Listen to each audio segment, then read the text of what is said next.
ನಮಸ್ಕಾರ ಸ್ನೇಹಿತರೆ, ಎಲ್ಲರಿಗೂ ಕೂಡ ನಮ್ಮ ಒಂದು ಚಾನಲ್ಗೆ ಸ್ವಾಗತ. ಹಾಗಾದರೆ ನಾವು ಇವತ್ತು ಡಿಸ್ಕಷನ್ ಮಾಡ್ತಾ ಇರುವಂತಹ ವಿಷಯ ಏನಪ್ಪ ಅಂತಂದ್ರೆ, ಬಹಳಷ್ಟು ವಿದ್ಯಾರ್ಥಿಗಳು ಕೇಳ್ತಾ ಇದ್ರಿ, ನಾನು PUC ಮುಗಿಸಿದ್ದೀನಿ ಅಥವಾ BA BCom ಎಲ್ಲವ ಡಿಗ್ರಿಯನ್ನು ಮುಗಿಸಿದ್ದೀನಿ, ನಾವು LLBನ ಮಾಡ್ಕೋಬೇಕು ಅಂದ್ಕೊಂಡಿದ್ದೀವಿ ಅಥವಾ LLBನ ಮಾಡಬೇಕಾದ್ರೆ ನಮಗೆ ಏನೆಲ್ಲ ಎಲಿಜಿಬಿಲಿಟಿ ಇರಬೇಕು ಅಥವಾ LLBನ ಯಾವ ಥರ ಮಾಡಬೇಕ್ರಿ ಅಂತ ಕೇಳ್ತಾ ಇದ್ರಿ. ಹಾಗಾಗಿ ನಾವು ಇವತ್ತು ಡಿಸ್ಕಷನ್ ಮಾಡ್ತಾ ಇರುವಂತಹ ವಿಷಯ ಏನಪ್ಪ ಅಂತಂದ್ರೆ, ಆ ಒಂದು LLB ಕೋರ್ಸಿನ ಬಗ್ಗೆ ಡಿಸ್ಕಷನ್ ಮಾಡ್ತಾ ಇದ್ದೀವಿ. ಹಾಗಾಗಿ ಇವತ್ತು ಕಾರ್ಯಕ್ರಮದಲ್ಲಿ ನಮ್ಮ ಜೊತೆ ಶ್ರೀಯುತ ಮಂಜುನಾಥ್ ಸರ್, ಅಡ್ವೊಕೇಟ್.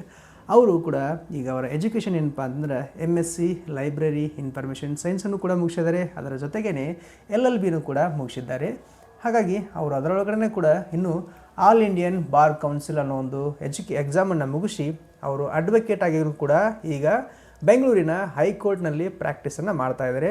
ಸೊ ಅವರಿಗೂ ಕೂಡ ನಮ್ಮ ಒಂದು ಕಾರ್ಯಕ್ರಮಕ್ಕೆ ಸ್ವಾಗತ. ನಮಸ್ಕಾರ ಸರ್, ತಮಗೆ ನಮ್ಮ ಕಾರ್ಯಕ್ರಮಕ್ಕೆ ಸ್ವಾಗತ. ನಮಸ್ಕಾರ ಸರ್, ಹಾಗಾದರೆ ನಾವು ಇವತ್ತು ವೀಕ್ಷಕರೆಲ್ಲರೂ ಅಥವಾ ವಿದ್ಯಾರ್ಥಿಗಳು ನಮಗೆ ಏನು ಕ್ವಶನ್ ಕೇಳ್ತಾ ಇದ್ದಾರೆ ಅಂತಂದ್ರೆ, ನಾವು BA ಮುಗಿಸಿದ್ವಿ, ನಾವು BCom ಮುಗಿಸಿದ್ವಿ ಅಥವಾ ನಾವು ಡಿಗ್ರಿನ ಮುಗಿಸಿದ್ವಿ, ನಾವು LLBನ ಮಾಡ್ಬೇಕು ಅಂದ್ಕೊಂಡಿದ್ದೀವಿ, ನಾವು ಯಾವ ಥರ LLB ಮಾಡ್ಬೇಕು ಸರ್ ಅಂತ ಕೇಳ್ತಾ ಇದ್ರು. ಸರ್, ಹಾಗಾದರೆ ಮೊದಲನೇ ಪ್ರಶ್ನೆ ನಮ್ದು ಏನಪ್ಪ ಅಂದ್ರೆ ಇದ್ರೊಳಗಡೆ ಈ LLB ಅಂತ ಅಂದರೆ ಏನು ಸರ್? ಅಂದರೆ ವಾಟ್ ಈಸ್ LLB ಸರ್? ನಮಸ್ಕಾರ ವೀಕ್ಷಕರೇ. LLB ಅಂತಂದರೆ ಬ್ಯಾಚುಲರ್ ಆಫ್ ಲಾ ಅಂತ ಹೇಳ್ಬಿಟ್ಟು, ಓಕೆ, ಅದು ಲ್ಯಾಟಿನ್ ವರ್ಡಿಂದ ಡಿರೈವ್ಡ್ ಆಗಿದೆ ಆ್ಯಕ್ಚುಲಿ. LLB ಅಂತಂದರೆ ಲೀಗಮ್ ಬೆಕ್ಯಾಕ್ಯುಲರ್ಸ್ ಅಂತ ಹೇಳ್ಬಿಟ್ಟು. ಓಕೆ, ಸೊ ಅಂದರೆ ಈಗ ಬ್ಯಾಚುಲರ್ ಆಫ್ ಲಾ ಅಂತ ಏನಾದರೂ ಕರಿಬೋದು ಅಥವಾ ಲೀಗಲ್ ಬೆಕ್ಯಾಕ್ಯುಲರ್ ಅಂತ ಏನಾದರೂ ಕರಿಬೋದು ಅಂತ ಹೇಳಿದ್ದಾರೆ. ಆ್ಯಕ್ಚುಲಿ ಬಂದ್ಬಿಟ್ಟು ಬ್ಯಾಚುಲರ್ ಆಫ್ ಲಾ ಅಂತ ಹೇಳ್ಬಿಟ್ಟು ಕಾಮನ್ಲಿ ನಾವು ಕರಿತೀವಿ. ಅದು ಲ್ಯಾಟಿನ್ ವರ್ಡಿಂದ ಬಂದಿರೋದ್ರಿಂದ ಲೀಗಮ್ ಬೆಕ್ಯಾಕ್ಯುಲರ್ಸ್ ಅಂತ ಹೇಳ್ಬಿಟ್ಟು. ಓಕೆ. ಹಾಗಾದರೆ ಸರ್, ಈ ಕೋರ್ಸನ್ನು ಮಾಡಬೇಕು ಅಂದ್ಕೊಂಡಿದ್ದೀವಿ ನಾವು. ಸೊ ಇದರೊಳಗಡೆ ನಾವೇನೆಲ್ಲ ಕಲಿತೀವಿ ಅಥವಾ ಯಾವ ವಿಚಾರಗಳನ್ನು ಕಲಿತೀವಿ, ಏನೇನು ಕಲಿತೀವಿ ಅಂತ ಹೇಳಿ ಸರ್ ಜನರಲ್ ಆಗಿ? ಸರ್, ಈಗ ಕಾಮನ್ಲಿ ನಾವು ಫ್ಯಾಮಿಲಿ ಡಿಸ್ಪ್ಯೂಟ್ ಇರುತ್ತೆ, ಓಕೆ, ಆಮೇಲೆ ಪ್ರಾಪರ್ಟಿ ಡಿಸ್ಪ್ಯೂಟ್ ಇರುತ್ತೆ, ಸಮ ಬಡದಾಟ ಇರ್ಬೋದು, ಎಲ್ಲ ಜಗಳ ಆಗಿರ್ಬೋದು, ಪ್ರತಿಯೊಂದು ವಿಚಾರಗಳ ಬಗ್ಗೆ, ಹಾಗೆ ಲಾಯರ್ಸ್ ಎಥಿಕ್ಸ್ ಬಗ್ಗೆ, ಹೀಗೆ ಕೆಲವೊಂದು ಸಣ್ಣ ಪುಟ್ಟ ಸಮಸ್ಯೆಗಳ ಬಗ್ಗೆ ಪ್ರತಿಯೊಂದು ವಿಚಾರನೂ ಸೆಕ್ಷನ್ ಸಮೇತವಾಗಿ ನಾವು LLBಯಲ್ಲಿ ಇರುತ್ತೆ. ಅದನ್ನು ನಾವು ಕಲಿತಾ ಹೋಗ್ತೀವಿ. ಅಂದರೆ ಈಗ ಅನ್ಯಾಯ ಆದವರಿಗೆ ನ್ಯಾಯ ಕೊಡಿಸೋದು ಯಾವ ಥರ ಅಂತ ಅದರೊಳಗೆ ಕಲಿತಾವ ಅಂತ ಹೇಳ್ತಿದ್ದಾರೆ. ಓಕೆ, ಯಾರ್ಯಾರಿಗೆ ಅನ್ಯಾಯ ಆಗಿದೆ ಪ್ರತಿಯೊಂದು ವಿಚಾರಗಳನ್ನು LLBಯಲ್ಲಿ ಎಕ್ಸ್ಪ್ಲನೇಷನ್ ಮಾಡಿರ್ತಾರೆ. ನಾವು ಪ್ರತಿಯೊಂದು ಸೆಕ್ಷನ್ ಸಮೇತವಾಗಿ ನಾವು LLBನ ಅದಕ್ಕೆ ಪ್ರತಿಯೊಂದಕ್ಕೂ ಕೂಡ ಒಂದು ಸೆಕ್ಷನ್ಗಳಿರ್ತಾವೆ, ಆ ಸೆಕ್ಷನ್ಗಳನ್ನು ಕಲಿತಾ ಹೋಗ್ತೀವಿ ಅಂತ ಹೇಳ್ತೀವಿ ಸರ್. ಓಕೆ ಸರ್, ಹಾಗಾದರೆ ಈಗ LLBನ ಮಾಡಬೇಕಾದ್ರೆ ನಾವು ಇದರೊಳಗೆ ಏನಾದರೂ ಕಾನ್ಸ್ಟಿಟ್ಯೂಷನ್ ಬಗ್ಗೆ ಕಲಿತೀವ? LLB ಮಾಡಬೇಕಾದ್ರೆ ಕಾನ್ಸ್ಟಿಟ್ಯೂಷನ್ಸ್ ಆಗಿರ್ಬೋದು, ಫ್ಯಾಮಿಲಿ ಲಾ ಆಗಿರ್ಬೋದು, ಮುಸ್ಲಿಂ ಲಾ ಆಗಿರ್ಬೋದು, ಸಮ್ ಪ್ರಾಪರ್ಟಿ ಲಾ ಆಗಿರ್ಬೋದು, ಪ್ರತಿಯೊಂದು ಲಾಸ್ ಬಗ್ಗೆ ಕಮ್ಯುನಿಟಿ ಬಗ್ಗೆನೂ ಕೂಡ ಇದರೊಳಗೆ ಕಲಿತಾ ಅಂತ ಹೇಳಿದರೆ. ಹೌದು, ಯಾವುದೇ ಕಮ್ಯುನಿಟಿ ಆಗಿದ್ದನ್ನು ಕೂಡ ಎಲ್ಲ ಪ್ರತಿಯೊಂದು ಸಬ್ಜೆಕ್ಟು ಆಲ್ಮೋಸ್ಟ್ ಕಾನೂನಿಗೆ ಸಂಬಂಧಪಟ್ಟಂತಹ ಸಬ್ಜೆಕ್ಟ್ಗಳು ಕವರ್ ಆಗುತ್ತಾ ಹೋಗೋದು. ಓಕೆ. ಹಾಗಾದರೆ ಈಗ ನಾವು ಈ ಕೋರ್ಸನ್ನ ಮಾಡ್ಬೇಕು ಅಂದ್ಕೊಂಡಿದ್ದೀವಿ ರೀ. ಸೊ LLBನ ಮಾಡಬೇಕಾದ್ರೆ ನಾವು ಏನು ಎಲಿಜಿಬಿಲಿಟಿ ಕ್ರೈಟೇರಿಯಾ ನಾವು ಹೊಂದಿರ್ಬೇಕು ಸರ್? ಅಂದರೆ ಯಾವ ಕೋರ್ಸನ್ನ ಮುಗಿಸಿದಾಗ ಈ ಕೋರ್ಸನ್ನ ಮಾಡಲಿಕ್ಕೆ ಎಲಿಜಿಬಲ್ ಆಗ್ತೀವಿ ನಾವು? ಸರ್, ಬಂದು ನಾವು ಡಿಗ್ರಿ ಕಂಪ್ಲೀಟ್ ಮಾಡಿರ್ಬೇಕು. ಓಕೆ, ಇಲ್ಲ ಅಂದರೆ PUC ಕಂಪ್ಲೀಟ್ ಮಾಡಿರ್ಬೇಕು ಸರ್. ಓಕೆ, ಅಂದರೆ ಎರಡು ಥರನೂ LLB ಒಳಗಡೆ ನಾವು ಆಪ್ಷನ್ ಇದೆ ಅಂತ ಹೇಳ್ತಾರೆ. ಹೌದು ಸರ್, ಅದರೊಳಗೆ ನನಗೆ ಡೌಟ್ ಬಂತು ಏನಪ್ಪ ಅಂತಂದ್ರೆ, ಈಗ ನೀವು LLB ಒಳಗಡೆ ಡಿಗ್ರಿ ಮಾಡಿದವ್ರಿಗೆ ಅಂತ ಹೇಳಿದ್ರಿ, ಆಮೇಲೆ PUC ಮಾಡಿದವ್ರಿಗೆ ಅಂತ ಹೇಳಿದ್ರಿ. ಸೊ ಈಗ PUC ಮಾಡಿದವ್ರಿಗೆ ಏನೇ ಡ್ಯೂರೇಷನ್ ಇರ್ತೈತಿ, LLB ಮಾಡ್ಬೇಕಾದ್ರೆ ಡಿಗ್ರಿ ಮಾಡಿದವ್ರಿಗೆ ಏನು ಡ್ಯೂರೇಷನ್ ಅಂದರೆ ಎಷ್ಟು ವರ್ಷ ಕಲಿಬೇಕು ಸರ್? ಎರಡು ಡಿಫ್ರೆಂಟ್ ಆಗಿ. ಸರ್, ನಾವು PUC ಬೇಸ್ ಮೇಲೆ ಹೋದರೆ ಓಕೆ ನಮಗೆ 5 years LLB ಅಂತ ಬರುತ್ತೆ. ಓಕೆ, ಹಾಗೆ ನಾವು ಡಿಗ್ರಿ ಬೇಸ್ ಮೇಲೆ ಹೋದರೆ 3 years LLB ಅಂತ ಬರುತ್ತೆ. ಈ 5 years LLB ಬಂದ್ಬಿಟ್ಟು ನಾವು ಇಂಟಿಗ್ರೇಟೆಡ್ LLB ಅಂತ ಕರಿತೀವಿ ನಾವು. ಅದರಲ್ಲಿ ನಾವು BA LLB ಅಂತ ಬರುತ್ತೆ, ಅದು ಇನ್ಕ್ಲೂಡಿಂಗ್ LLB ಒಳಗೆ ಹೇಳ್ತೀನಿ ನಾನು. BA LLB ಅಂತ ಬರುತ್ತೆ, BCom LLB ಅಂತ ಬರುತ್ತೆ, ಆ್ಯಂಡ್ BBA LLB ಅಂತ ಬರುತ್ತೆ. ಸೊ ಈ ಥರ ಇಂಟಿಗ್ರೇಟೆಡ್ ಅಂತ ಕಾನ್ಸೆಪ್ಟ್ ತೊಗೊಂಡಿದ್ದಾರೆ. ಅಂದರೆ ಈಗ ನಾವೇನಾದರೂ ಸೈನ್ಸ್ ಮೇಲೆ ಮಾಡ್ತಾ ಇದ್ವಿ ಅಂತಂದ್ರೆ ಅದು ಅಪ್ರಾಕ್ಸಿಮೇಟ್ಲಿ ನಮ್ಗೆ 5 ವರ್ಷ ಬರ್ತದೆ ಅಂತ ಹೇಳ್ತಾ ಇದ್ದೆ. ಇನ್ ಕೇಸ್ ನಾವು ಡಿಗ್ರಿ ಮೇಲೆ ಮಾಡ್ತಾ ಇದೀವಿ ಅಂತಂದ್ರೆ 3 ವರ್ಷ ಮಾತ್ರ ಇರ್ತೈತಿ ಅಂತ ಹೇಳ್ತಾ ಇದ್ದೀವಿ. ಇವನ್ PUC ಆರ್ಟ್ಸ್ ಮೇಲೆ ಮಾಡ್ಬೋದು ಸರ್, ಇವನ್ ಕಾಮರ್ಸ್ ಮೇಲೆ ಮಾಡ್ಬೋದು, ಇವನ್ ಸೈನ್ಸ್ ಮೇಲೆ ಮಾಡ್ಬೋದು. ಅಂದರೆ ಈಗ PUC ಬೇಸ್ ಸರ್. ಅಂದರೆ PUC ಆರ್ಟ್ಸ್, ಕಾಮರ್ಸ್, ಸೈನ್ಸ್ ಹೇಳಿದ್ರಿ ಈಗ ನೀವು. ಈ ಮೂರು ಎಲಿಜಿಬಿಲಿಟಿನ ತೊಗೊಂಡಾಗ ನಾವು 5 ವರ್ಷ ಕಲಿಯೋದ ಅಥವಾ ಏನು ಬೇರೆ ಇದೆಯಾ? 5 ವರ್ಷ ಇದೆ ಸರ್. 3 ಕೋರ್ಸಿಗೂ ಕೂಡ 5 ವರ್ಷನ ಕಲಿಬೇಕು. 5 ವರ್ಷ. Okay, that's good. ನಾವು ಅದೇ ರೀತಿ ಡಿಗ್ರಿ ಬೇಸ್ ಮೇಲೆ ತೊಗೊಂಡ್ವಿ ಅಂತಂದರೆ ನಾವು 3 years LLB ಅಂತ ಹೇಳ್ತೀವಿ. ಡಿಗ್ರಿಯಲ್ಲಿ ಯಾವುದಾಗಿರ್ಬೋದು, BA ಆಗಿರ್ಬೋದು, BSc ಆಗಿರ್ಬೋದು, BCom ಆಗಿರ್ಬೋದು, ಅಥವಾ BE ಆಗಿರ್ಬೋದು, ಬ್ಯಾಚುಲರ್ ಆಫ್ ಇಂಜಿನಿಯರಿಂಗ್ ಆದರೂ ಕೂಡ ಈ ಕೋರ್ಸ್ನ ಮಾಡ್ಬೋದು ಅಂತ ಹೇಳ್ತಾ ಇದ್ದಾರೆ. Yes sir. ಓಕೆ, ಹಾಗಾದರೆ ಈಗ ನೀವು ಹೇಳಿದ್ರಿ ಈಗ 3 years 4 years. ಸೊ ನನಗೇನಪ್ಪ ಅಂತಂದ್ರೆ ಈ ಕೋರ್ಸನ್ನ ಮಾಡಬೇಕಾದ್ರೆ ನಾವು ಈ ಒಂದು ಎಕ್ಸಾಮಿನೇಷನ್ ಬೋರ್ಡ್ ಆಗಿರ್ಬೋದು ಅಥವಾ ಈ ಒಂದು LLB ಬೋರ್ಡ್ ಯೂನಿವರ್ಸಿಟಿ ಯಾವ ಒಂದು ಯೂನಿವರ್ಸಿಟಿ ಮೇಲೆ ರನ್ ಆಗುತ್ತಾ ಅಥವಾ ಅದರ ಹೆಸರು ಏನಿದೆ ಸರ್? ಸರ್ KSLU ಅಂತ ಹೇಳ್ಬಿಟ್ಟು ಹುಬ್ಳಿ, ಹಾಂ, ಓಕೆ. ಅದು ಒಂದೇ ಯೂನಿವರ್ಸಿಟಿ, ಇಡೀ ಕರ್ನಾಟಕಕ್ಕೆ ಒಂದೇ ಯೂನಿವರ್ಸಿಟಿ ಇದೆ. ಓಕೆ. ಸೊ ಹಾಗಾಗಿ ಅದನ್ನು KSLU ಬೋರ್ಡ್ ಅಂತ ಕರಿತೀವಿ. ಅದು ಹುಬ್ಳಿಯಲ್ಲಿದೆ. ಆ ಯೂನಿವರ್ಸಿಟಿ ಬೇಸ್ ಮೇಲೆ ನಾವು ಮಾಡ್ತಾ ಇದ್ದೀವಿ ಸರ್. ಓಕೆ. ಅಂದರೆ ಈಗ ಯಾವುದೇ ಎಕ್ಸಾಮಿನೇಷನ್ ಆಗಿರ್ಬೋದು, ಸಿಲೆಬಸ್ ಆಗಿರ್ಬೋದು, ಅಥವಾ ಏನೋ ನಾವು ಬೋಧನೆ ಆಗಿರುವಂಥ ಅವರ್ಸ್ ಆಗಿರ್ಬೋದು, ಟೀಚಿಂಗ್ ಅವರ್ಸ್ ಎಲ್ಲವನ್ನು ಅದರೊಳಗಡೆ ಅವರೇ ಅನೌನ್ಸ್ ಮಾಡ್ತಾರೆ ಅಂತ ಹೇಳ್ತಾ ಇದ್ದಾರೆ. ಓಕೆ. ಹಾಗಾದರೆ ಈಗ ಎಕ್ಸಾಮಿನೇಷನ್ ಪ್ಯಾಟರ್ನ್ ಯಾವ ಥರ ಇದೆ ಸರ್? ಅಂದರೆ ಎಷ್ಟು ಮಾರ್ಕ್ಸಿಂದ ಬರೀಬೇಕು, ಎಷ್ಟು ಮಾರ್ಕ್ಸಿಂದ ಪ್ರಾಕ್ಟಿಕಲ್ ಇರುತ್ತಾ ಅಥವಾ ಏನಾದರೂ ಇಂಟರ್ನಲ್ಸ್ ಇರುತ್ತಾ, ಏನಾದರೂ ಇರುತ್ತಾ ಸರ್? ಸರ್ ಯೂಶಲಿ 100 ಮಾರ್ಕ್ಸಿಗೆ ಕಂಡಕ್ಟ್ ಮಾಡ್ತಾರೆ. ಬಟ್ ಬಿಫೋರ್ ಬಂದು 80-20 ಪ್ಯಾಟರ್ನ್ ಇತ್ತು. ಸೊ ಅಟ್ ಪ್ರೆಸೆಂಟ್ ನಾವು 100 ಪ್ಯಾಟರ್ನ್ ಎಂದು KSLU ಎದುರು ಮಾಡ್ತಾ ಇದ್ದಾರೆ. ಸಮ್ ಪ್ರಾಕ್ಟಿಕಲ್ಸ್ ಇರುತ್ತೆ, ಸಮ್ ಎಥಿಕ್ಸ್ ಪ್ರಾಕ್ಟಿಕಲ್ಸು ಇರುತ್ತೆ, ಸಮ್ ಈಗ ಎಕ್ಸಾಮ್ಸು ಇರುತ್ತೆ. ಓಕೆ. ಅಂದರೆ ಈಗ ಇನ್ನೊಂದು ಪ್ರಶ್ನೆ ಏನಪ್ಪ ಅಂತಂದ್ರೆ ನಮ್ಗೆ ಹಾಂ ಸರ್, ಈ ಕೋರ್ಸನ್ನು ಮಾಡಬೇಕಾದ್ರೆ ನಮ್ಗೆ ಲ್ಯಾಂಗ್ವೇಜ್ ಏನಾದರೂ ಆಪ್ಷನ್ಸ್ ಇರುತ್ತಾ ಅಥವಾ ಲ್ಯಾಂಗ್ವೇಜ್ ಒಳಗಡೆ ಏನಾದರೂ ಚೇಂಜಸ್ಗಳಿರ್ತಾವೆ? ಖಂಡಿತ ಸರ್. ಇದರಲ್ಲಿ Kannada language and English language ಎರಡೂ ಲ್ಯಾಂಗ್ವೇಜಲ್ಲಿ ಇರುತ್ತೆ, ಡಿಪೆಂಡಿಂಗ್ ಅಪಾನ್ ಸ್ಟೂಡೆಂಟ್ಸ್. ಯಾಕಂದರೆ ಆ ಲ್ಯಾಂಗ್ವೇಜಲ್ಲಿ ಅವರು ಪರ್ಫೆಕ್ಟ್ ಇದ್ದಾರೆ ಆ ಲ್ಯಾಂಗ್ವೇಜ್. ಯಾಕಂದರೆ ನನಗೆ ಯಾಕೆ ಈ ಪ್ರಶ್ನೆ ಬಂತಂದ್ರೆ, ಸೊ ಇನ್ ಕೇಸಸ್ ಆಫ್ ನಾನು ಏನು ಮಾಡಿದ್ದೀನಿ ಅಂದರೆ ಈಗ BA ಮಾಡಿದ್ದೀನಿ ಅಥವಾ BSc ಮಾಡಿದೆ ಅಂದರೆ ಬ್ಯಾಚುಲರ್ ಆಫ್ ಸೈನ್ಸ್ ಮಾಡಿದ್ದೀನಿ. ಸೊ ಅವರಿಗೆ ನಮ್ಗೆ ಅಂದರೆ ಆ ವಿದ್ಯಾರ್ಥಿಗಳಿಗೆ ಒಂದಿಷ್ಟು ಕನ್ನಡದ ಟಚ್ ಸ್ವಲ್ಪ ಕಡಿಮೆ ಇರುತ್ತೆ. ಹೌದು. ಸೊ ಹಾಗಾಗಿ ವಿದ್ಯಾರ್ಥಿಗಳು ಇಂಗ್ಲೀಷ್ ಒಳಗಡೆ ಕೂಡ ಮಾಡ್ಬೋದು. ಅಥವಾ ಈಗ ನಾ BA ಮಾಡಿದ್ದೀನಿ ಅಂದರೆ ಬ್ಯಾಚುಲರ್ ಆಫ್ ಆರ್ಟ್ಸ್ ಮಾಡಿದ್ದೀನಿ, ಬ್ಯಾಚುಲರ್ ಆಫ್ ಕಾಮರ್ಸ್ ಮಾಡಿದ್ದೀನಿ, ಅಂಥ ವಿದ್ಯಾರ್ಥಿಗಳಿಗೂ ಕೂಡ ಅದೇನಾಗುತ್ತೆ ಅಂದರೆ ಸ್ವಲ್ಪ ಡಿಫಿಕಲ್ಟಿ ಆಗುತ್ತೆ. ಏನು ಡಿಫಿಕಲ್ಟಿ ಆಗುತ್ತೆ? ಇಂಗ್ಲೀಷ್ ಡಿಫಿಕಲ್ಟಿ ಆಗುತ್ತೆ. ಸೊ ಅಂಥ ವಿದ್ಯಾರ್ಥಿಗಳಿಗೆ ಏನು ಚೇಂಜಸ್ ಇದೆಯಾ ಅಂತ ಕೇಳಕ್ಕೆ ಈ ಪ್ರಶ್ನೆ ಕೇಳಿದೆ. ಅಂದರೆ ಲ್ಯಾಂಗ್ವೇಜ್ ಇದ್ದರೆ ಭಾಳಷ್ಟು ಉತ್ತಮ ವಿದ್ಯಾರ್ಥಿಗಳಿಗೆ, ಅದು ಆಪ್ಷನಲ್ ಆಗುತ್ತೆ. ಖಂಡಿತ ಸರ್. ಓಕೆ. ಹಾಗಾದರೆ ಅದೇ ಲ್ಯಾಂಗ್ವೇಜಲ್ಲಿ ಕನ್ನಡ ಲ್ಯಾಂಗ್ವೇಜ್ ಇದೆ, ಇಂಗ್ಲೀಷ್ ಲ್ಯಾಂಗ್ವೇಜ್ ಇದೆ. ನಾವು ಯಾವ ಲ್ಯಾಂಗ್ವೇಜಲ್ಲಿ ಬೇಕಾದ್ರೂ ತೊಗೊಂಡು ಎಕ್ಸಾಮ್ಸ್ನ ಕ್ರ್ಯಾಕ್ ಮಾಡ್ಬೋದು. ಓಕೆ. ಹಾಗಾದರೆ ಸರ್, ಈಗ ನೀವು ಹೇಳ್ತಾ ಇದ್ರಿ ಇದರ ಡ್ಯೂರೇಷನ್ ಹೇಳಿದ್ರಿ. ಈಗ ನನಗೇನು ಕನ್ಫ್ಯೂಷನ್ ಆಯ್ತು ಅಂದ್ರೆ, ಈಗ 3 ಇಯರ್ಸದ್ದು ಹೇಳಿದ್ರಲ್ಲ, ಎಸ್ ಸರ್. ಸೊ 3 ಇಯರ್ಸ್ ಮಾಡಿದಾಗ ನಮಗೆ ಎಷ್ಟು ಸಬ್ಜೆಕ್ಟ್ ಬರ್ತಾವೆ? ಅದ್ರ ಜೊತೆಗೆ 5 ಇಯರ್ಸ್ ಹೇಳಿದ್ರಿ. ಸೊ 5 ಇಯರ್ಸ್ ಬಂದಾಗ ಎಷ್ಟು ಸಬ್ಜೆಕ್ಟ್ಗಳು ಬರ್ತಾವೆ ಸರ್? ಸರ್ ನಾವು ಯೂಶಲಿ 3 ಇಯರ್ಸಿಗೆ ಸರ್ 6 ಸೆಮಿಸ್ಟರ್ ಬರುತ್ತೆ sir. Okay. 1, 2, 3, 4 and 5, 6. Okay. 6 semester ಬರುತ್ತೆ. ಟೋಟಲ್ 3 ಇಯರ್ಸ್ LLBಯಲ್ಲಿ 32 ಸಬ್ಜೆಕ್ಟ್ ಬರುತ್ತೆ ಸರ್. ದೆನ್ ಆಫ್ಟರ್ವರ್ಡ್ಸ್ ನಾವು ಅದೇ ರೀತಿ 5 ಇಯರ್ಸ್ LLB ಮಾಡಿದ್ರೆ ಇನ್ಕ್ಲೂಡಿಂಗ್ 10 ಸೆಮಿಸ್ಟರ್ ಬರುತ್ತೆ ಸರ್. 10 ಸೆಮಿಸ್ಟರಲ್ಲಿ ನಮಗೆ 48 ಸಬ್ಜೆಕ್ಟ್ಸ್ನ ನಾವು ಕ್ರ್ಯಾಕ್ ಮಾಡ್ಬೇಕು ಸರ್. ಓಕೆ. ಅಂದರೆ 48 ಸಬ್ಜೆಕ್ಟು 5 ಇಯರ್ಸ್ ಒಳಗಡೆ 10 ಸೆಮಿಸ್ಟರ್. Yes sir. ಆಮೇಲೆ 3 ಇಯರ್ಸ್ ಮಾಡಿದಾಗ 6 ಸೆಮಿಸ್ಟರ್ 32 ಸಬ್ಜೆಕ್ಟ್ ಅಂತ ಹೇಳ್ತಾ ಇದ್ದಾರೆ. ಸರ್. Yes sir. ಅಂದರೆ ಈಗ ಒಂದಿಷ್ಟು ಬೇಸಿಕ್ ಸಬ್ಜೆಕ್ಟ್ಗಳು ಯಾವ ಬರ್ತಾವೆ ಸರ್ ಇವರಿಗೆ? ಒಂದಿಷ್ಟು ಜನರಲ್ ಆಗಿ ಜನರಲಾಗಿ ನಾವು ಹೇಳಬೇಕು, ಜನರಲ್ ಮೀನ್ಸ್ ಫ್ಯಾಮಿಲಿ ಲಾ ಬರುತ್ತೆ, ಮುಸ್ಲಿಂ ಲಾ ಬರುತ್ತೆ, ಆ್ಯಂಡ್ ಪ್ರಾಪರ್ಟಿ ಲಾ ಬರುತ್ತೆ, and first constitution and then constitution 2 and BNSS. But BNSಗೆ ಬಿಫೋರ್ ಆ್ಯಕ್ಚುಲಿ IPC ಅಂತ ಕರಿತಾ ಇದ್ವಿ. ಬಟ್ ಇವಾಗ ಚೇಂಜ್ ಆಗಿದೆ 2023ಅಲ್ಲಿ, ಅದು BNS ಆಗಿದೆ. ಪ್ಲಸ್ BNSS ಅದಕ್ಕೆ CRPC ಅಂತ ಕರೀತೀವಿ, ಕ್ರಿಮಿನಲ್ ಪ್ರೊಸೀಜರ್ ಲಾ ಅಂತ ಹೇಳ್ತೀವಿ. ಈಗ ಅದು BNSS ಆಗಿದೆ. ಇನ್ಕ್ಲೂಡಿಂಗ್ ಇದು ಇನ್ನೊಂದು ಮೇನ್ ಸಬ್ಜೆಕ್ಟು ಬಂದ್ಬಿಟ್ಟು CPC ಅಂತ ಹೇಳ್ಬಿಟ್ಟು, ಸಿವಿಲ್ ಪ್ರೊಸೀಜರ್ ಕೋಡ್ 1908, ಅದೊಂದು ಸಬ್ಜೆಕ್ಟ್ ಸರ್. ದೆನ್ BSc ಅಂತ ಭಾರತೀಯ ಸಾಕ್ಷ್ಯ ಅಧಿನಿಯಮ ಅಂತ ಹೇಳ್ಬಿಟ್ಟು, ಹೀಗೆ ಸುಮಾರು ಸಬ್ಜೆಕ್ಟು ನಮಗೆ ಬರ್ತಾ ಹೋಗ್ತದೆ ಸರ್. ಓಕೆ. ಈ ಥರ ಸಬ್ಜೆಕ್ಟ್ಗಳು ಲಾಸ್ ಒಳಗಡೆ ಅಂದರೆ ಈ ಒಂದು ಲಾಗೆ ಸಂಬಂಧಪಟ್ಟಿರುವಂತಹ ಸಬ್ಜೆಕ್ಟ್ಗಳು ಇದರೊಳಗಡೆ ಇರ್ತಾವೆ ಅಂತ ಹೇಳ್ತಾ ಇದ್ದಾರೆ. ಹೌದು. ಸೊ ಹಾಗಾದರೆ ಇದರ ಸಬ್ಜೆಕ್ಟ್ನು ಹೇಳಿದಿರಿ, ಇದಕ್ಕೇನಾದರೂ ಲೈಕ್ ನಾವೀಗ ಕೋರ್ಸನ್ನು ಮುಗಿಸಿದ್ವಿ, ಈಗ 5 ವರ್ಷ ಆಗಿರ್ಬೋದು ಅಥವಾ 3 ವರ್ಷ ಆಗಿರ್ಬೋದು, ನಮಗೆ ಇದರೊಳಗಡೆ ಏನಾದರೂ ಇಂಟರ್ನ್ಶಿಪ್ ಥರ ಏನಾದರೂ ಇರ್ತೇನೆ ಸರ್? ಇಂಟರ್ನ್ಶಿಪ್ ಅಥವಾ ಏನಾದರೂ ಇಂಟರ್ನ್ಶಿಪ್ ಟ್ರೈನಿಂಗ್ ಅಂತ ಹೇಳ್ಬಿಟ್ಟು ನಮಗೆ ಆ್ಯಕ್ಚುಲಿ ಪರ್ಟಿಕ್ಯುಲರಾಗಿ 6 ಸೆಮ್ಮಲ್ಲಿ, ಐ ಮೀನ್ 5 ಇಯರ್ಸ್ LLBಯಲ್ಲಿ 10 ಸೆಮಿಸ್ಟರಲ್ಲಿ, 3 ಇಯರ್ಸ್ LLBಯಲ್ಲಿ 6 ಸೆಮಿಸ್ಟರಲ್ಲಿ ಇಂಟರ್ನ್ಶಿಪ್ ಅಂತ ಹೇಳ್ಬಿಟ್ಟು ನಮಗೆ ಕೋರ್ಟಿಗೆ ಹಾಕಿರ್ತಾರೆ. ಸೊ ಅಲ್ಲಿ ಪ್ರಾಕ್ಟೀಸ್ ಮಾಡೋದನ್ನ ಆ್ಯಸ್ ಎ ಸ್ಟೂಡೆಂಟ್ ಆಗಿ ಅಬ್ಸರ್ವೇಷನ್ ಮಾಡಬೇಕಾಗುತ್ತೆ. ಓಕೆ. ಅಂದರೆ ಈಗ ಸೊ ಅಬ್ಸರ್ವೇಷನ್ ಮಾಡಿದ ರಿಪೋರ್ಟ್ನ ಆ್ಯಕ್ಚುಲಿ ಕಾಲೇಜಿಗೆ ಕೊಡಬೇಕಾಗುತ್ತೆ. ದಟ್ ಈಸ್ ಆಲ್ಸೋ ಒಂದು ಸಬ್ಜೆಕ್ಟ್. ಓಕೆ. ಅಂದರೆ ಈಗ ಬೇರೆ ಲಾಯರ್ ಆಗಿರ್ಬೋದು ಅಥವಾ ಅಡ್ವೊಕೇಟ್ ಆಗಿರ್ಬೋದು, ಜಡ್ಜ್ ಯಾವ ಥರ ಇದನ್ನು ರೂಲ್ಸ್ ಕಾನ್ವರ್ಸೇಷನ್ ನಡೀತಾ ಇದೆ, ಏನು ಕೇಸ್ ನಡೀತಾ ಇದೆ, ಅದನ್ನು ಅಬ್ಸರ್ವ್ ಮಾಡಿಕೊಂಡು ಅದನ್ನು ರಿಪೋರ್ಟ್ ಬರೀಬೇಕು. ಅದು ನಮಗೆ ಇಂಟರ್ನ್ಶಿಪ್ ಅಂತ ಹೇಳ್ತಾ ಇದೆ. ಓಕೆ. ಹಾಗಾದರೆ ಸೊ ಈಗ ಇಂಟರ್ನ್ಶಿಪ್ನು ಹೇಳಿದ್ರಿ. ಇನ್ನು ಸರ್, ಈ ಕೋರ್ಸ್ ಒಳಗಡೆ ನನಗೆ ಏನು ಡೌಟ್ ಬಂತಂತಂದ್ರೆ, ಸೊ ಇಲ್ಲಿ ನಾವು ಈ ಕೋರ್ಸನ್ನ ಕಲಿತಾ ಇರ್ತೀವಿ. ಓಕೆ. ಸೊ ನಾವೀಗ ಈ ಕೋರ್ಸನ್ನು ಮುಗಿಸೋ ಅಷ್ಟೊತ್ತಿಗೆ ನಾವು ಇಲ್ಲಿ ಏನಾದರೂ ಬೇರೆ ಎಕ್ಸಾಮ್ಸ್ಗಳು ಹೇಳಿದ್ರಿ, ನೀವೀಗ ಅಡ್ವೊಕೇಟ್ ಅಂತ ಹೇಳಿದ್ರಿ.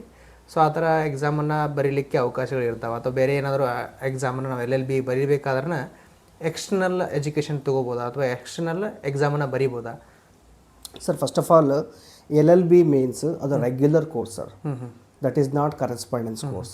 ಸೊ ರೆಗ್ಯುಲರ್ ಕೋರ್ಸೇ ನಾವು ಮಾಡಬೇಕಾಗುತ್ತೆ. ಓಕೆ, ಅದು 5 ಇಯರ್ಸ್ ಆಗಿರ್ಬೋದು, 3 ಇಯರ್ಸ್ ಆಗಿರ್ಬೋದು. It is not correspondence course, ಅದು ರೆಗ್ಯುಲರ್ ಕೋರ್ಸ್ ಆಗಿದೆ. ನಾವು ರೆಗ್ಯುಲರ್ಗೆ ಮಾಡಬೇಕಾಗುತ್ತೆ. ಅದನ್ನು ಮಾಡಬೇಕಾದ್ರೆ ನಾವು ಯಾವುದನ್ನೇ ಕೋರ್ಸ್ ಮಾಡಂತಿಲ್ಲ, ಆ್ಯಸ್ ಎ ಮೈ ಒಪಿನಿಯನ್. ಮಾಡೋಕ್ಕಾಗಲ್ಲ. ಓಕೆ, ಮಾಡಿದ್ರೆ ಅವ್ರಿಗೆ ಡಿಫಿಕಲ್ಟಿ ಅಲ್ರಿ ಇದು. ಯಾಕಂದ್ರೆ ಇಲ್ಲಿ ಆಲ್ರೆಡಿ 48 ಸಬ್ಜೆಕ್ಟನ್ನು ಕ್ಲಿಯರ್ ಮಾಡೋದಕ್ಕೆ ಕಷ್ಟ ಆಗಿರ್ತದೆ. ಯಾರು ಎಕ್ಸ್ಟರ್ನಲ್ ಕೋರ್ಸ್ ಮಾಡ್ತೀನಿ, that will be difficult for them only. ಹೌದು, ಹಾಗಾಗಿ ಸೊ ಹಾಗಾದ್ರೆ ನೆಕ್ಸ್ಟ್ ಏನಪ್ಪ ಅಂತಂದ್ರೆ ಸರ್, ಈಗ ಈ ಕೋರ್ಸನ್ನು ಮುಗಿಸಿದ್ವಿ, ಹೇಳಿದ್ರೆ ಇಂಟರ್ನ್ಶಿಪ್ನು ಹೇಳಿದ್ರೆ ನೀವು. ಇನ್ನು ಈ ಒಂದು ಕೋರ್ಸನ್ನು ಮುಗಿಸಿದ ಮೇಲೆ ನಾವು ಯಾವ ಜಾಬ್ ಸೆಕ್ಟರ್ ಆಗಿರ್ಬೋದು, ಸೆಕ್ಟರ್ ಅಂತ ಗೊತ್ತಾಯ್ತು, ಈಗ ಲಾಯರ್ ಅಂತಲೇ ಮಾಡ್ಬೇಕು. ನಾವು LLB ಮಾಡಿದೇವೆ ಅಂತಂದ್ರೆ ಲಾಯರ್ ಆಗಬೇಕು. ಸೊ ನನ್ನ ಒಂದು ಇದರೊಳಗಡೆ ಡೌಟ್ ಬಂದಿದೆ ಏನಪ್ಪ ಅಂತಂದ್ರೆ, ನನ್ನ ಡೌಟ್ ಅಂತಲ್ಲ, so every one has this doubt. ಯಾಕಂದರೆ ಈಗ ನಾವು LLB ಮುಗಿದ ತಕ್ಷಣ ಲಾಯರ್ ಹಾಕಿವಿ ಅಂತ ಗೊತ್ತಿರ್ತದೆ. ಹೌದು. ಸೊ ಈ ಲಾಯರ್ ಅಂದ್ರೆ ಅದಾದ್ಮೇಲೆ ಅಡ್ವೊಕೇಟ್ ಅಂತಂದ್ರೆ, ಸೊ ಎರಡೂ ಒಂದೇನಾ ಅಥವಾ ಎರಡು ಡಿಫ್ರೆನ್ಸ್ ಅಂತ ನನಗೆ ಡೌಟ್ ಇದೆ.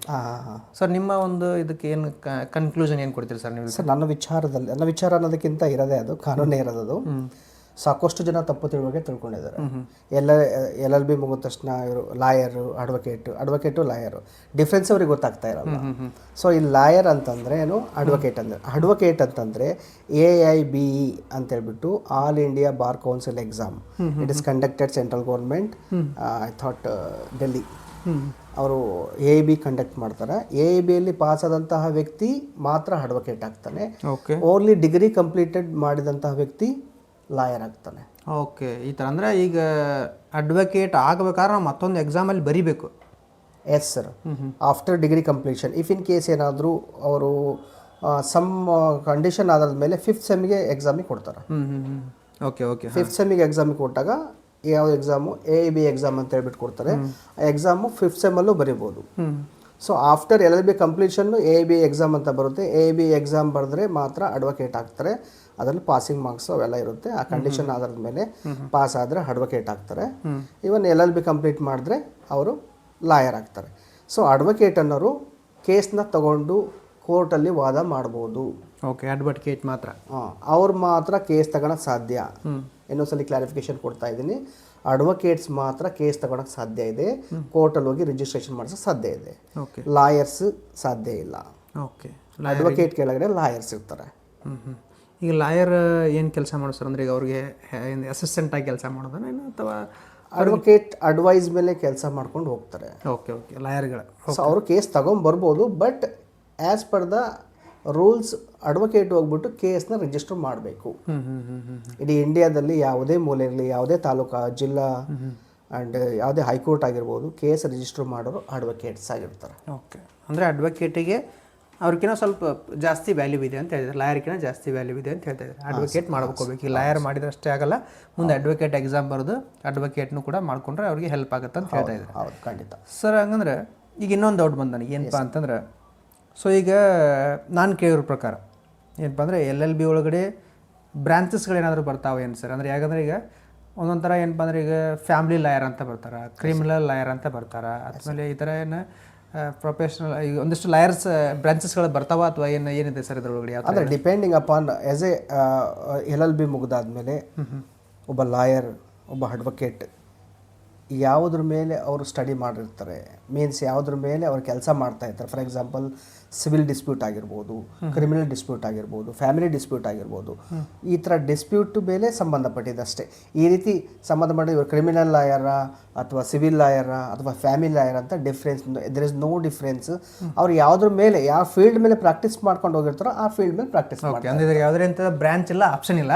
ಸೊ ನಾವೀಗ ಇನ್ ಕೇಸ್ ನಾವೇನಾದ್ರು ಕ್ರಿಮಿನಲ್, ಈಗ ನಾನು ಇವತ್ತು ನ್ಯಾಯಕ್ಕೆ ದೊರಕಿಸ್ತಾ ಇದ್ದೀನಿ ಅಂತಂದರೆ, ನೆಕ್ಸ್ಟ್ ಡೇ ನನಗೆ ಏನಾದರೂ ಕೇಸ್ ಫ್ಯಾಮಿಲಿ ಒಳಗೆ ಬಂದರೆ ನಾನು ಅದನ್ನು ಕೂಡ ಏನು ಮಾಡ್ಬೋದು, ಅದರೊಳಗೂ ವರ್ಕ್ ಮಾಡ್ಬೋದು ಅಂತ ಹೇಳ್ತಾ ಇದ್ದಾರೆ. ಖಂಡಿತ ಸರ್, ಆ ಥರ ಆಪ್ಷನ್ ಇದೆ. ಈಗ ಅಂದರೆ ಭಾಳಷ್ಟು ಜನ ಕನ್ಫ್ಯೂಸ್ ಇರ್ತೈತಿ. ಹೌದು. ಸೊ ಈಗ ನಾವು ನೋಡಿರೋ ಪ್ರಕಾರ ಮೂವಿ ಒಳಗಡೆ ಆಗಿರ್ಬೋದು, ಸೀರಿಯಲ್ ಒಳಗಡೆ ಆಗಿರ್ಬೋದು, ಏನಾಗ್ತದೆ ಅಂದರೆ, ಇವಾಗ ಕ್ರಿಮಿನಲ್ ಲಾಯರ್ ಅಂದ್ರೆ ಕ್ರಿಮಿನಲ್ ಕೇಸಸ್ಗಳನ್ನ ಮಾತ್ರ ಹ್ಯಾಂಡಲ್ ಮಾಡ್ತಾನೆ, ಫ್ಯಾಮಿಲಿ ಕೇಸಸ್ಗಳನ್ನ ಹ್ಯಾಂಡಲ್ ಮಾಡೋದು ಆ ಥರ ಏನಿಲ್ಲಲ್ಲ. ಸೊ ಕಂಪ್ಲೀಟ್ ಇನ್ನೊಂದು ವಿಚಾರ ನಿಮಗೆ ಹೇಳಬೇಕು ಅಂದರೆ, ನಮ್ಮಲ್ಲಿ PP ಅಂತ ಬರುತ್ತೆ ಸರ್, ಪಬ್ಲಿಕ್ ಪ್ರಾಸಿಕ್ಯೂಟರ್ ಅಂತ ಹೇಳ್ಬಿಟ್ಟು. ಓಕೆ, ಅವ್ರು ಬಂದು ಗೌರ್ಮೆಂಟ್ ಲಾಯರ್.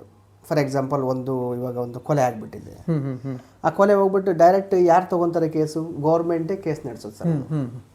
ಆ ಗೌರ್ಮೆಂಟ್ ಕೇಸ್ ನಡೆಸುತ್ತೆ ಅಂದರೆ ಅಲ್ಲಿ PP ಅಂತ ಇರ್ತಾರೆ. ಯಾರದು?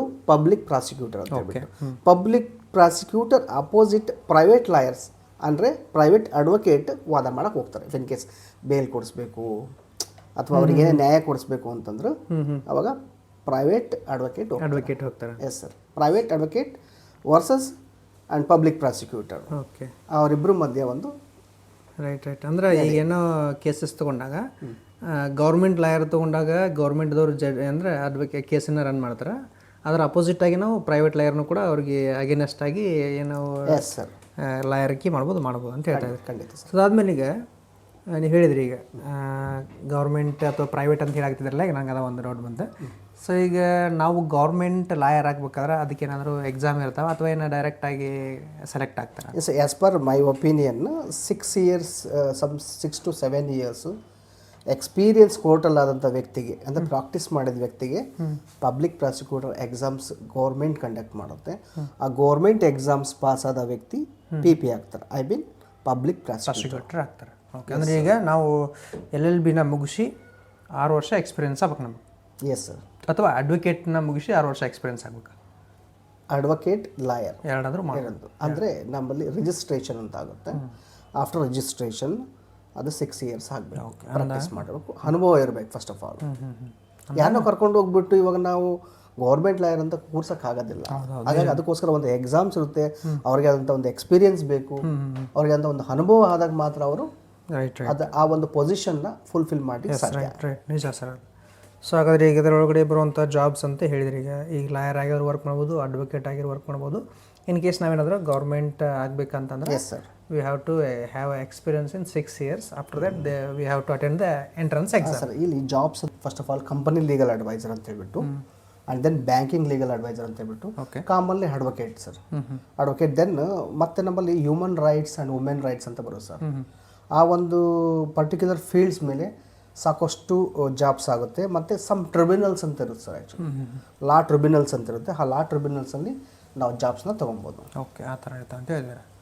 ಯಾಕಂದರೆ ಇದರೊಳಗಡೆ ಕೂಡ ಹಲವಾರು ಜಾಬ್ ಆಪರ್ಚುನಿಟೀಸ್ ಇದಾವೆ ಅಂತ ಹೇಳ್ತಾರೆ. ಅಲ್ಲಿ ಲಾಯರ್ ಅಂತಲ್ಲ, ಸೊ ಲಾಯರ್ ಒಳಗಡೆ ಹಲವಾರು ಆಪ್ಷನ್ಸ್ ಆಗಿರ್ಬೋದು, ಅಡ್ವೊಕೇಟ್ ಒಳಗಡೆ ಕೂಡ ಹಲವಾರು ಆಪ್ಷನ್ಸ್ಗಳಿದಾವೆ ಅಂತ ಹೇಳ್ತಾ ಇದ್ದಾರೆ. ಹೌದು. ಸೊ ಹಾಗಾದರೆ ಸರ್, ಈಗ ನಾನು ಫ್ರೆಷರ್ ಆಗಿ ಜಾಯ್ನ್ ಆಗಿದ್ದೀನಿ, ಇನ್ನು ಲಾಯರ್ ಆಗಿ ಫ್ರೆಷರ್ ಆಗಿ ಜಾಯ್ನ್ ಆಗಿದ್ದೀನಿ, ಅಥವಾ ಅಡ್ವೊಕೇಟ್ ಆಗಿ ಅಡ್ವೊಕೇಟ್ ಆಗಿನೂ ಕೂಡ ಫ್ರೆಷರ್ ಆಗಿ ಜಾಯ್ನ್ ಆಗಿದ್ದೀನಿ. ಸೊ ನಾನು ಏನು ಸ್ಯಾಲ್ರಿನ ಪಡಿಬೋದು ಈ ಒಂದು LLBನ ಮುಗಿಸಿದ ಮೇಲೆ ಫ್ರೆಷರ್ ಆಗಿ ಜಾಯ್ನ್ ಆದಾಗ? ಅದಾದಮೇಲೆ ನಾನು ಎಕ್ಸ್ಪೀರಿಯನ್ಸ್ 1 ವರ್ಷ ಎಕ್ಸ್ಪೀರಿಯನ್ಸ್ ಆದಾಗ ಎಷ್ಟು ಸ್ಯಾಲ್ರಿ ತೊಗೋಬೋದು, ಅಥವಾ 2 ವರ್ಷ ಎಕ್ಸ್ಪೀರಿಯನ್ಸ್ ಆದಾಗ ಎಷ್ಟು ಸ್ಯಾಲ್ರಿ ತೊಗೋಬೋದು? ಇನ್ನೊಂದು ಏನಪ್ಪ ಅಂತಂದರೆ, ಸೊ ಇದು ಏನಾದರೂ ಲೈಕ್ ಏನಪ್ಪ ಅಂದ್ರೆ, ನಾನು ಈಗ ಒಂದು ಕೇಸ್ ತೊಗೊಂಡಿದ್ದೀನಿ, ಅದರೊಳಗಡೆ ನಾವು ಎಷ್ಟು ಸ್ಯಾಲ್ರಿ ತೊಗೋಬೋದು, ಅಥವಾ ಈ ಕೇಸಿನ ಮೇಲೆ ಸ್ಯಾಲ್ರಿ ಇರ್ತದೆ ಅಥವಾ ನಮ್ಮ ಮಂತ್ಲಿ ಸ್ಯಾಲ್ರಿ ಇರ್ತದೆ, ಇದರೊಳಗಡೆ ಯಾವ ಥರ ಇರ್ತದೆ ಸರ್? ಇದೊಂದು ಎಲ್ಲರಿಗೂ ಡೌಟ್ಸ್ ಇರೋ ಒಂದು ಅದ್ಭುತವಾದ ಪ್ರಶ್ನೆ ನೀವು ಕೇಳಿದ್ರ. ಫಸ್ಟ್ ಆಫ್ ಆಲ್ ಇಲ್ಲಿ ಸ್ಯಾಲರಿ, ಸಂಬಳ ಅನ್ನೋದು ನಾವು ಎಕ್ಸ್ಪೆಕ್ಟೇಷನ್ ಮಾಡಬಾರ್ದು ಸರ್. ಫಸ್ಟ್ ಆಫ್ ಆಲ್ ನಮಗೆ ಎಕ್ಸ್ಪೀರಿಯನ್ಸ್ ಅನ್ನೋದು ಮೋಸ್ಟ್ ಇಂಪಾರ್ಟೆಂಟ್ ಸರ್. ಒಬ್ಬ ಎಕ್ಸ್ಪೀರಿಯನ್ಸ್ ಲಾಯರು 1 ಕೋಟಿನೂ ದುಡಿಬೋದು ಸರ್, ಪರ್ ಮಂತ್ 1 ಕೋಟಿನೂ ದುಡಿಬೋದು. ಓಕೆ, ಅದೇ ಲಾಯರ್ ಪರ್ ಮಂತ್ 5,000 ದುಡಿಬೋದು ಸರ್, ಇಲ್ಲಾಂದರೆ 2,000 ದುಡಿಬೋದು sir. It is depending upon talent sir. ಅದು ಯಾವ ರೀತಿ ಟ್ಯಾಲೆಂಟ್ ಇದೆ ಲಾಯರಿಗೆ ಅಂದರೆ, ಅಡ್ವೊಕೇಟಿಗೆ ಯಾವ ರೀತಿ ಟ್ಯಾಲೆಂಟ್ ಇದೆ ಅಂದರೆ ಹುಡ್ಕೊಂಡೋಗಿ ಕೇಸ್ ಕೊಡ್ತಾರೆ. ಓಕೆ, ಹೌದು, ಅದು ನಿಜ ಬಿಡ್ರಿ. ನಾವು ಫಾರ್ ಎಕ್ಸಾಂಪಲ್ ನೀವು ದರ್ಶನ್ ಕೇಸ್ ತಗೊಂಡಿರ್ಬೇಕು ಆಗಿರ್ಬೋದು. ಒಂದು ಫಾರ್ ಎಕ್ಸಾಂಪಲ್ ಅಷ್ಟೇ ಹೇಳ್ತಾ ಇದ್ದೀನಿ, ದರ್ಶನ್ ಅಂತ ಪರ್ಟಿಕ್ಯುಲರ್ ತೊಗೊತಿಲ್ಲ. ಒಬ್ಬ ವ್ಯಕ್ತಿ, ಒಬ್ಬ ಅದ್ಭುತವಾದ ನಾಲೆಡ್ಜ್ಫುಲ್ ಪರ್ಸನ್, ಒಬ್ಬ ಎಕ್ಸ್ಪೀರಿಯನ್ಸ್ ಲಾಯರ್ 1 ಕೋಟಿನೂ ದುಡಿತಾನೆ ಪರ್ ಮಂತಿಗೆ. ಇಷ್ಟು ಹೇಳ್ಬೋದು ಸರ್. ಸೊ ಅಂದ್ರೆ ನೀವೇ ಹೇಳಿದ್ರೆ ಈಗ ಸ್ಯಾಲ್ರಿನ ಡಿಸ್ಕ್ಲೋಸ್ ಮಾಡಂಗಿಲ್ಲ ಅಂತ ಹೇಳ್ತಾ ಇದ್ರೆ, ಸ್ಯಾಲ್ರಿ ಇದರೊಳಗಡೆ ಸ್ಯಾಲ್ರಿ ಡಿಸ್ಪೋಸ್ ಅಂತ ಸರ್, ಸ್ಯಾಲ್ರಿ ಡಿಸ್ಪೋಸ್ ಅಲ್ಲ sir, depending upon experience, depending upon knowledge base ಮೇಲೆ ಅವರಿಗೆ ಸ್ಯಾಲ್ರಿ ಸಿಗ್ತಾ ಹೋಗುತ್ತೆ. ಓಕೆ, ಅಂದರೆ ಈಗ ನಮ್ಮ ಯಾವ ಥರ ನಾವು ಕೇಸನ್ನ ರನ್ ಮಾಡ್ತೀವಿ, ಅಥವಾ ನಾವು ಯಾವ ಥರ ಕೇಸನ್ನ ಗೆಲ್ತೀವಿ ಅಥವಾ ವಾದ ಮಾಡ್ತೀವಿ, ಅಥವಾ ನಮ್ಮ ಹತ್ರ ಹೆಂಗೆ ಜನ ಕೇಸ್ ತೊಗೊಂಡು ಬರ್ತಾರಲ್ಲ, ಅದ್ರ ಮೇಲೆ ನಮ್ಮ ಸ್ಯಾಲ್ರಿ ಡಿಪೆಂಡ್ ಆಗಿರುತ್ತೆ ಅಂತ ಹೇಳ್ತಾ ಇದ್ದಾರೆ. ಖಂಡಿತ ಸರ್. ಓಕೆ, ಅಂದರೆ ಇದರೊಳಗಡೆ 1000 ದುಡಿಬೋದು, ಕೋಟಿ ದುಡಿಬೋದು, ಆ ಥರ ಆಪ್ಷನ್ಸ್ ಇದೆ ಅಂತ depending upon that person, depending upon that advocate. Okay, ಆ ಥರ ಇದೆ ಅಂತ ಹೇಳ್ತಾ ಇದ್ರೆ. ಸೊ ಹಾಗಾದರೆ ಸರ್, ಈಗ ಈ ಕೋರ್ಸನ್ನು ಮಾಡಿದ್ವಿ ನಾವು, LLB ಅಷ್ಟೇ ಮಾಡಿದ್ವಿ ಈಗ. ಸೊ LLBನ ಮುಗಿಸಿದ ಮೇಲೆ ನಾವಿನ್ನೂ ಇದರೊಳಗಡೆ ಹೈಯರ್ ಎಜುಕೇಷನ್ ಮಾಡ್ಕೋಬೇಕು ಅಂದ್ಕೊಂಡಿದ್ವಿ. ಸೊ ಇದರೊಳಗಡೆ ಏನಾದರೂ ಹೈಯರ್ ಎಜುಕೇಷನ್ ಆಪ್ಷನ್ಸ್ ಇದೆಯಾ ಸರ್ LLB ಮುಗಿದ ಮೇಲೆ? ಖಂಡಿತ ಸರ್. LLB ಮುಗಿದಾದ್ಮೇಲೆ LLM ಅಂತ ಬರುತ್ತೆ sir. Okay, master degree sir. Okay, LLBಯಲ್ಲಿ master degree LLM. LLM base ಮೇಲೆ ನಾವು PhD ಮಾಡ್ಬೋದು ಸರ್. ಓಕೆ LLM ಮಾಡಿದಂತಹ ವ್ಯಕ್ತಿ ಅವರು ಪ್ರೊಫೆಸರ್ ಆಗ್ತಾರೆ, ಟೀಚಿಂಗ್ ಸ್ಕಿಲ್ಲಿಗೆ ಬರ್ತಾರೆ. ಟೀಚಿಂಗ್ ಅಂದರೆ ಟೀಚಿಂಗ್ ಮಾಡ್ತಾರೆ. ಆ ಥರ ಆಪ್ಷನ್ಗಳು ಅವ್ರಿಗೆ ಇರ್ತಾವೆ. ಓನ್ಲಿ LLM ಮಾಡಿದ ಒಬ್ಬ ಪರ್ಸನ್ನು ಟೀಚಿಂಗ್ ಮಾಡ್ಬೋದು ಆ್ಯಸ್ ಎ ಲೆಕ್ಚರರ್ ಆಗಿ. ಓಕೆ ಆ ಥರನೂ ಅವಕಾಶ ಇದೆ ಅಂತ ಹೇಳ್ತಿದ್ದಾರೆ. ಸೊ ಹಾಗಾದರೆ ವೀಕ್ಷಕರೇ ನೋಡಿದ್ರಲ್ಲ, ಇದು ನಿಮ್ಗೆ ಕಂಪ್ಲೀಟ್ ಇನ್ಫಾರ್ಮೇಷನ್ ಅಬೌಟ್ ಈ ಒಂದು LLB ಅನ್ನೋ ಒಂದು ಕೋರ್ಸಿನ ಬಗ್ಗೆ.